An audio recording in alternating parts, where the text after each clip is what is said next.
I don't think the world economy can sustain $100 plus oil for any protracted period of time without a massive recession being triggered by it.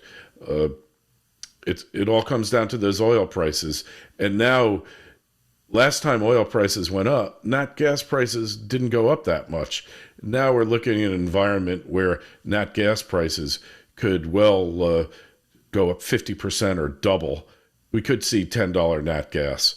And one other thing I'd like to emphasize, back in the 70s, we were trying to produce more oil. The current admin, whoever is running the show in our nation's capital, want to constrict supply, reduce oil out there, reduce exploration production. So all of that is going to lead to higher prices. And again, a tightening or shredding of the supply chain. The Financial Survival Network. Now more than ever. Welcome to the DollarCollapse.com podcast. I'm John Rubino, and with me today is Kerry Lutz, who runs the Financial Survival Network, source of what seems like about 20 new videos a day. You know, Kerry is a very prolific guy and presents a lot of really useful stuff. So visit him there. Kerry, welcome. Thanks for coming on. Hey, well, it's always great to be with you, John. Tons of questions for you today because so much is happening out in the world. So let's start with cars, you know, because I know you just bought a Tesla and it looks like you bought it at just the right time because there's panic buying now going on in the car market. You know, we've seen that in houses for 2 or 3 years now, where people are paying over and sometimes way over the asking price. Well, now that's happening in the car market where new cars are going for thousands of dollars over list. What exactly does that mean, do you think? Well, what I think it's a couple of things. I think the supply chain issues are overplayed because the car companies like this. There's a few reasons why they like having this panic buying. Number one, a lot of their cars are leased out to owners, and oftentimes at extremely attractive rates. So what that has done is made the manufacturers upside down on these cars and potentially billions of dollars in unrealized losses. But now, because new cars are so much higher, escalating in price, used cars have skyrocketed. There's a shortage of them. And as a result, the automakers have equity in virtually every leased car that they have out on the road. When those cars get surrendered, they're going to be sold for more money than they ever expected. And this hasn't really been reflected in the nature of car prices out there of the manufacturers. So that's number one. Number two is that the legacy makers are going to have to switch to EVs. Whether they like it or not, whether you think it's justified or it's all a bunch of nonsense, it's irrelevant. The governments have decided for them, and now the market is deciding for them. And in order to finance this transition, they're going to be shrinking their ICE sales over the next decade to probably next to nothing. And so they need a shortage of cars in order to get the premium prices to finance the transition. I don't think that most people in the auto sector realize that this is taking place. I mean, how hard is it to make chips? Eventually, you just go to Intel and you say, we'll pay you 5 times what we pay for a chip. Just design the chips. I know they're all made in Taiwan, all that good stuff, but chips can be adapted, manufactured. Tesla's managed to not be affected by the chip shortage ostensibly. So, and hey, when you buy a new car, like I ordered this Tesla over a year ago, finally got delivered, I had $15,000 worth of equity because I bought it at a price that was $15,000 cheaper than what Tesla is selling now. And so I wasn't originally that interested. I had found another car, actually a used Tesla Model 3. I was able to sell that with no loss other than the sales tax, which was far eclipsed by the profit that I've probably shown on this car the day that I bought it. See, this is the kind of thing that you never used to hear about in the car market, where your used car is so valuable that it's worth it to trade it in almost dollar for dollar on a new car. Now that's a form of inflation, but it's a really weird form of inflation, because depreciating assets are not supposed to go up in value. And with new cars going up now because people are panic buying them, that seems like that elevates used car prices too. So we've got, I guess, now raging inflation in the car market, right?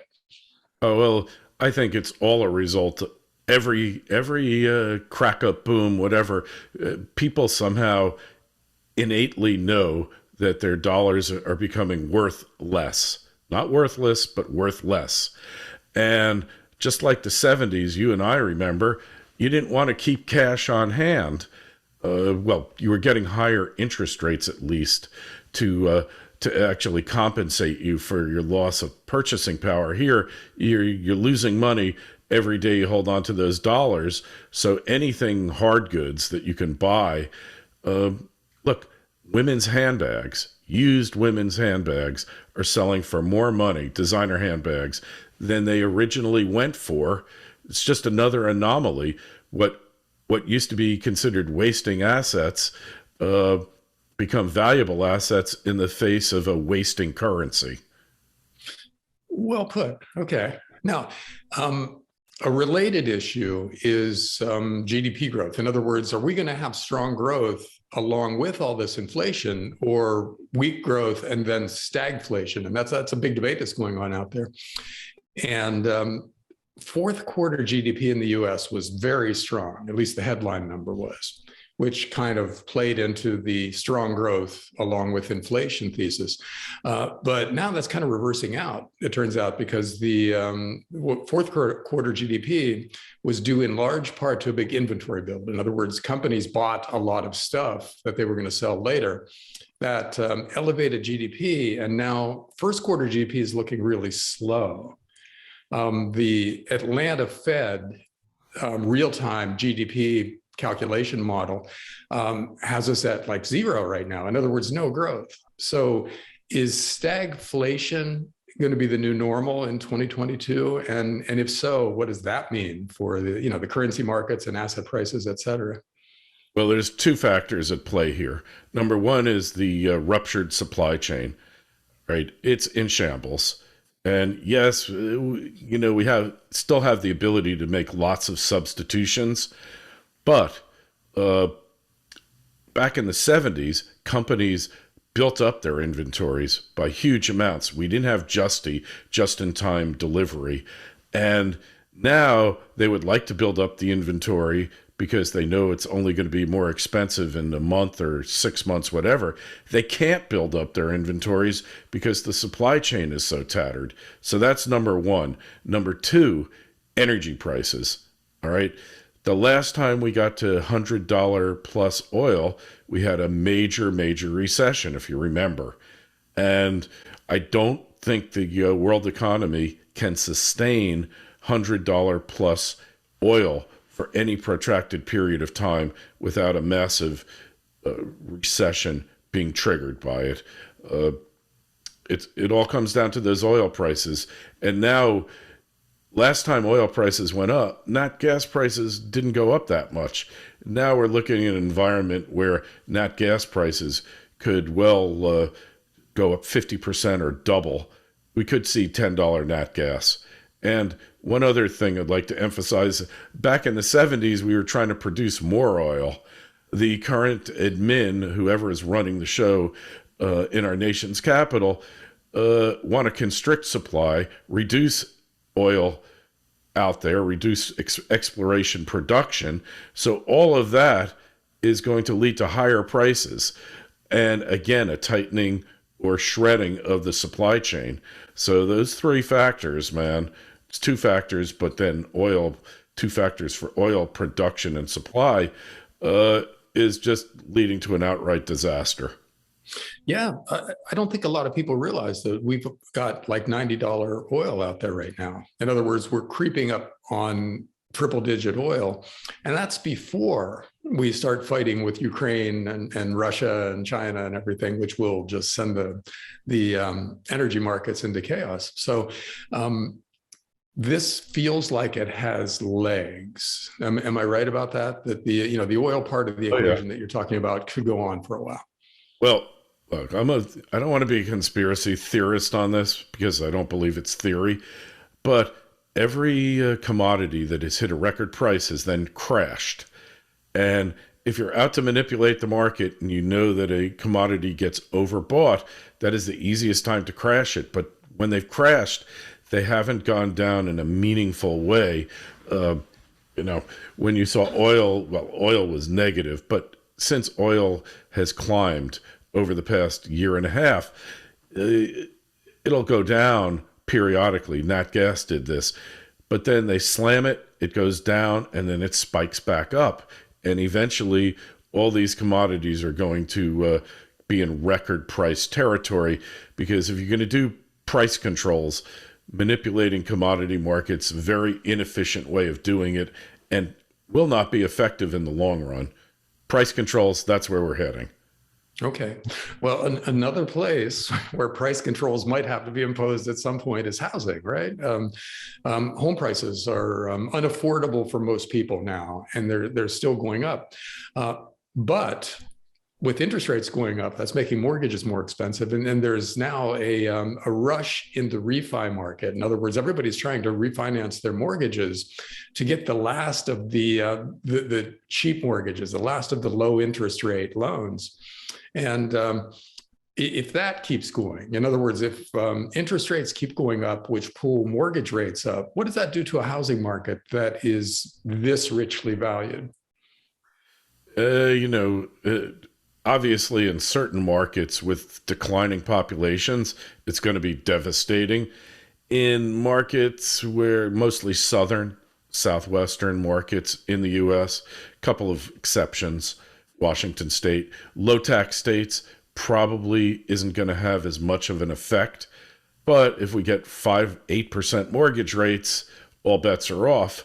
And eventually, Powell seems to be indicating he wants to normalize rates, but I don't believe they can normalize them fast enough. He talks the talk, but we'll see if he walks the walk. Okay, well, that's really the story of the next year, right? Is can the Fed really tighten at all? And I think we'll find out that they can't tighten very much. They can't do anything like the 6 rate increases and running their balance sheet down to zero, kinds of things that some people are talking about. So sometime during the year, I think you and I will have a really interesting crisis to cover when it turns out the Fed can't actually do all the stuff it's talking about doing. Hey, remember, the Fed was supposed to have 2 functions. Number 1 was keeping general price stability, keeping prices stable throughout the economy.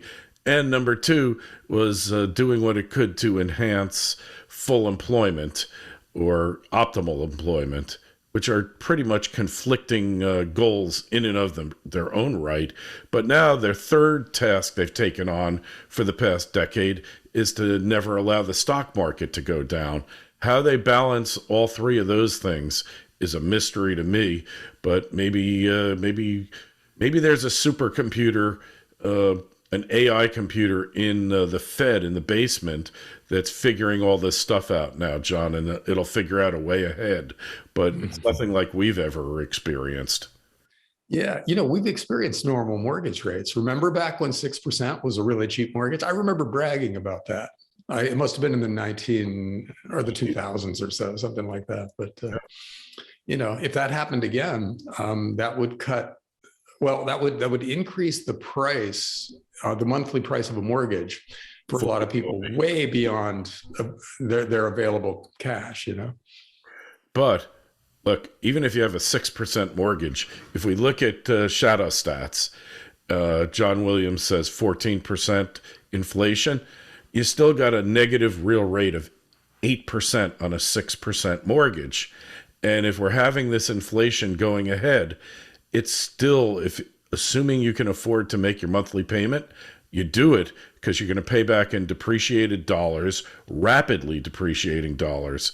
So the inflation factor here and the public's perception of it, I don't know if the public is smart enough to catch on, but really you should be hawking everything. You should be borrowing to the hilts to the monthly debt service that you can afford.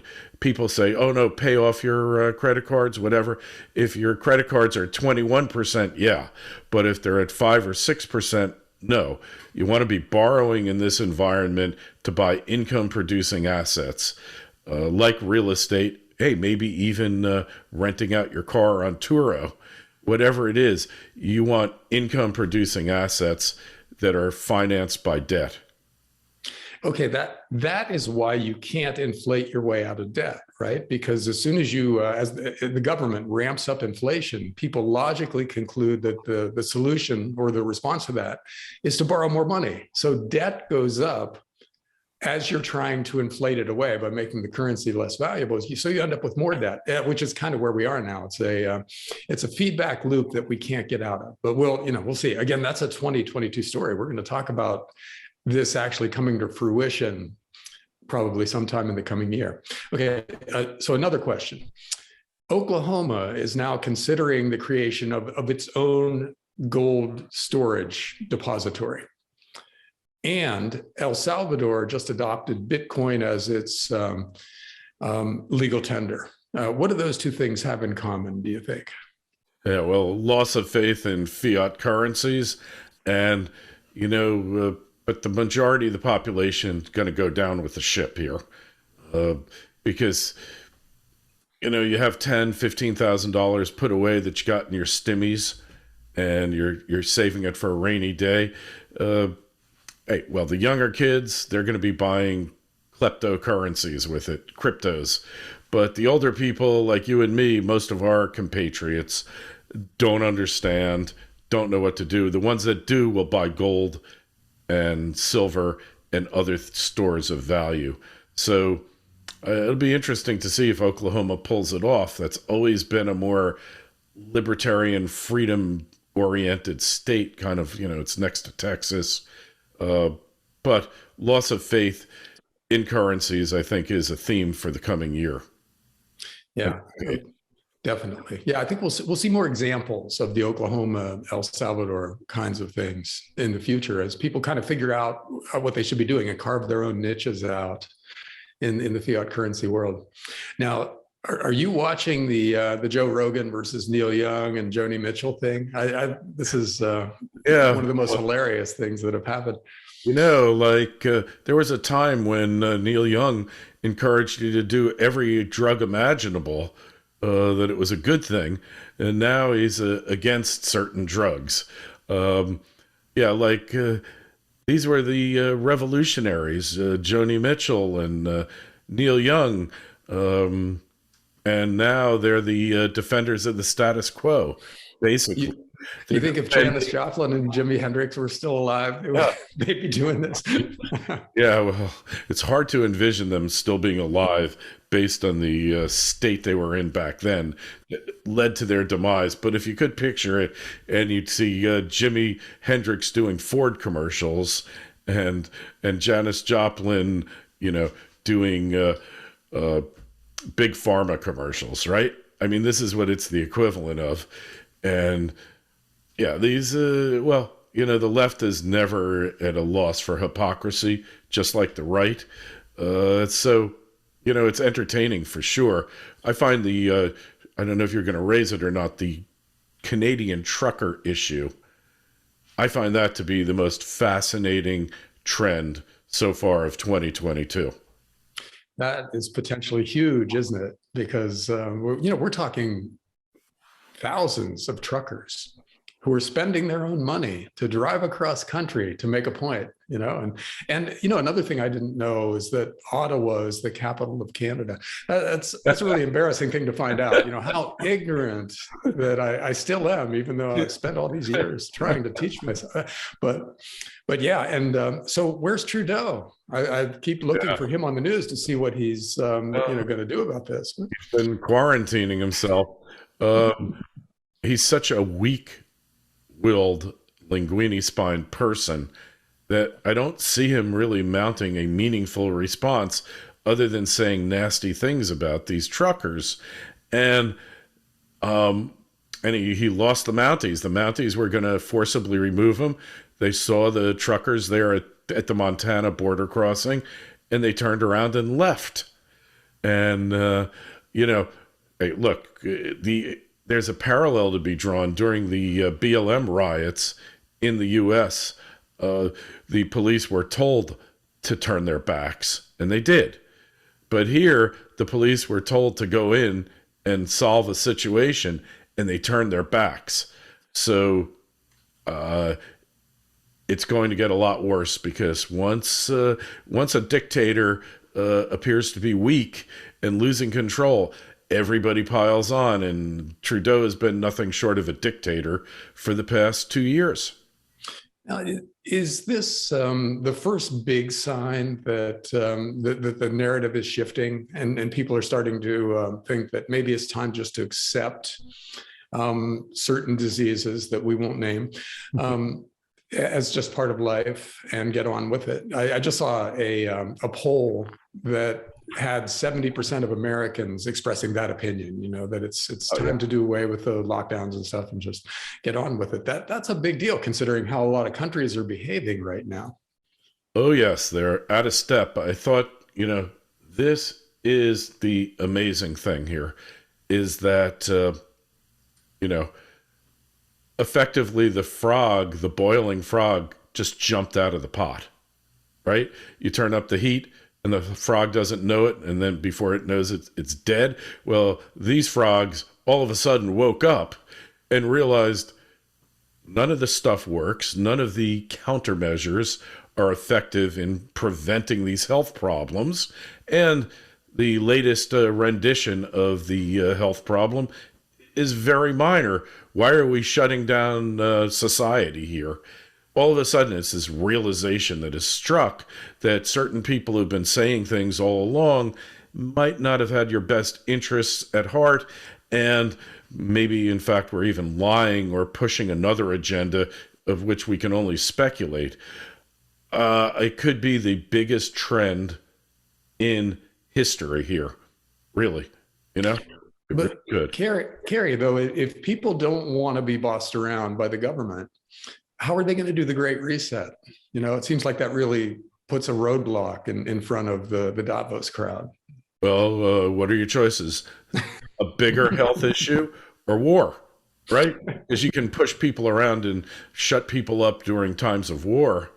But on the other hand, if you saw the poll results, the vast majority of America is against any intervention sending American troops to Ukraine. They can't even find Ukraine on a map. And what is the purpose of all this? It's a fascinating time. We've been hearing rumors of a great awakening, the masses coming to realize that they're just milk cows for the elites. And I think maybe it's really happening, John. That we have to see. Because if you lose the narrative and that's all you have, you can't force people, because you're so outnumbered, that it really puts you up against the wall, doesn't it? It seems to, it would be a surprise if they didn't have a plan C. If the war thing doesn't work and the pandemic thing doesn't work, that they don't have something else that they're going to pull out. And that's a little bit scary, because I'm not sure what it would be, after we've tried those two things and they didn't work. Is it going to be some kind of an engineered, gigantic global financial crisis that impoverishes everybody? And I think that might happen just organically from all the debt that we're taking on. I think that actually will happen, but it could be that the next thing they're going to try is to engineer something like this, make it come sooner rather than later. And that's a terrifying thought. Hey, there's a great series of videos on YouTube. I'm not buying into them, but what they said was going to happen is that technology's evolved to the point where we can build flying saucers, and they're going to hoodwink the masses into believing that we're being attacked by aliens to unify the planet. Now, hey, honestly, it's a great story. I'm not sure, I don't believe in it, but when they are desperate, who knows what extremes they'll go to, because they can only keep the frog in the pot for so long, and they got to convince the frog that it's worse outside the pot than it is in the pot, even though the frog's going to die. So what extent will they go to? How desperate will they get? I don't know the answer, but it is fascinating. Yeah, it really is. And, the alien thing, that sounds like tinfoil hat material, I think, to most people the first time they hear it. But, we've been releasing supposedly official UFO videos for the last year or two. And it could be that that's part of a plan to soften us up for that story. They're creating the early part of the narrative, and then they come out and say, okay, we're in touch with aliens, and they want us to shrink our population by 50%, and they want us to do all these other things, and it will all align with the Great Reset list of goals. That's only marginally crazier than what we've done lately. So I don't know. Take us to your leader, right? Yeah. Yeah. I mean, the whole thing is just absurd, but the release of all these UFOs, and hey, whatever you feel about extraterrestrials, life in other planets, I always said, like, if these alien civilizations are smart enough to get here, they already know it's here and they don't want any part of it. Stay away. We should add the disclaimer here that we're not saying we think aliens are here and they're getting ready to impose their will. We're calling this a potential false flag on the part of the government to coerce us into doing something. Yeah. The very concept of it. Yeah. I think back to my parents' generation, you think back to yours, where things were so normal, and 2 cars in every garage, chicken in every pot. They went through the Great Depression, World War II, and then they had this normal culture, civilization. And now it's all gone to hell in a handbasket. And here we are speculating whether the aliens are really going to attack or whether it's going to be a false flag so the government can expand and maintain the powers that it's usurped over the past 2 years. And I'm like shaking my head. What would my father say? He would be looking to Baker Act me. That's in Florida, the way they put you away for observation. They say, Kerry, you've jumped the shark here. We got to get you medicated. Well, it is amazing what this world has brought us to, because you and I are temperamentally pretty optimistic people in general. And yet, you and I talk for a half hour and it's all, financial crisis, governments are lying to, and that's because that's what's going on out there. So, if you're talking about the true events that are happening in the world, there are all these scary, crazy things, and it would be really nice if normality returned and we could go back to talking about positive stuff like, what tech stocks are you buying? Stuff like that, things that you would talk about in normal times. But it doesn't look like we're going to get to do that anytime soon. Yeah, well, hopefully the giant masquerade will end and we can get somewhat back to normal. But hey, understand, we talk about this stuff. We're not like, end of the world. Slash your wrists. We're finding the humor in it too, and that's the essential element for getting through any tough time in life, no matter how bad, how tough it is. I feel is you got to find the humor in any situation. It exists. Yes, somebody dies. Hard to come up with it there, but you can remember things about them that were really funny, and still find, the silver lining in every cloud. And I think that's what we do here, John. Well, you got to find the humor, and you have to find the investment thesis. In other words, whatever's happening creates an opportunity, and you just have to figure out what that opportunity is and be prepared to exploit it. And at least you make, even if things are just going to hell all around you, at least you're making money. At least there's that one thing that's going right, right? And with what we're talking about, if pretty much any of the stuff we talked about in this podcast comes to fruition or extends in the next few years, gold and silver go through the roof. The mining stocks go through the roof. A lot of battery metal companies become extremely valuable. Copper. Copper loves the scenarios you and I are sketching out. So let's talk about copper for a minute, okay? Because this is how screwed up environmentalism is, the left, all right? What is the left's greatest goal right at this particular time? The green economy, right? Yes. Electrification. Everybody generates their own solar power, and we're one big happy electrified family, and we're worshiping at the altar of Reddy Kilowatt. Remember him, Reddy Kilowatt? He was the logo of the electrical power industry in like the 50s and 60s. He kind of had a smiley face, and he was shaped like a light bulb. Okay, that's wonderful. Okay, if that's what society thinks we need to do, and forget about the people who have interest in doing it. But if we all believe that and there's a consensus, then the argument is there for it to be done. But at the same time, John, it takes 12 to 20 years to build a copper mine, right? And these environmentalists, the same people that are pushing the green agenda, are fighting mines that you must have to produce nickel, to produce copper, to produce lithium. That's not too controversial because where that stuff is, nobody really cares. But every element, cobalt, you can't get it from the Congo. They have child labor there, and all of this. So the very same force that's pushing the green economy ahead is making it more and more difficult for it to ever come about. And that's like, I don't know if it's narcissism or self-destruction or just outright lying to the public.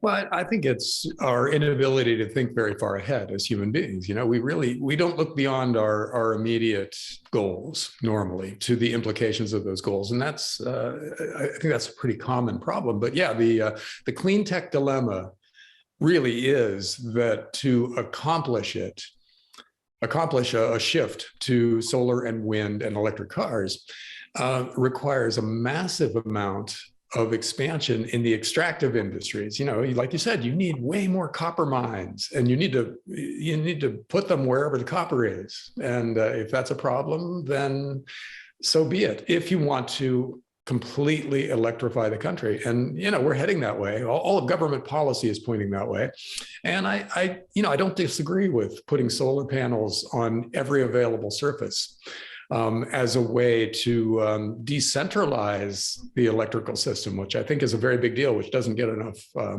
press really in this debate, because you make the system way more robust to the extent that you distribute it. But anyhow, to do that requires a lot of copper and a lot of silver. So that plays into the silver story, because silver is this tiny little market. There's just not much silver in the world, and yet silver goes in electric cars, silver goes in solar panels, and it's a monetary metal. So you might have to see $500 an ounce silver for the world's mines to produce what we will need to do the things we intend to do. So there's an investment thesis, if ever there was one, from all this. Yeah. Well, the point is, like, we're bemoaning all this, but if you see what's happening, inflation presents like enormous opportunities to you to invest, both in things that are real, tangible assets, companies that produce these tangible assets, although profit margins do get squeezed during inflationary times, but companies always manage to raise their prices a little faster than the inflation's going up.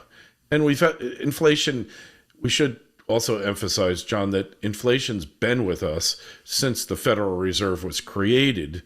And there's just times where it really roars out of control and they try to stop it. And the latest iteration here of out of control inflation is going to be much more difficult to rein in because of the constraints we talked about than it was in the 70s and in post-World War II. It's going to be much more difficult. Oh, yeah. The Fed doesn't have the tools, which is to say they can't raise interest rates to 18% this time around because it would blow up the economy. So when they capitulate, when they give up and stop tightening, it's going to be with interest rates way lower than what it would take to actually stop inflation. And that's going to be a huge psychological change, I think, in the markets. And that's where the opportunity comes in.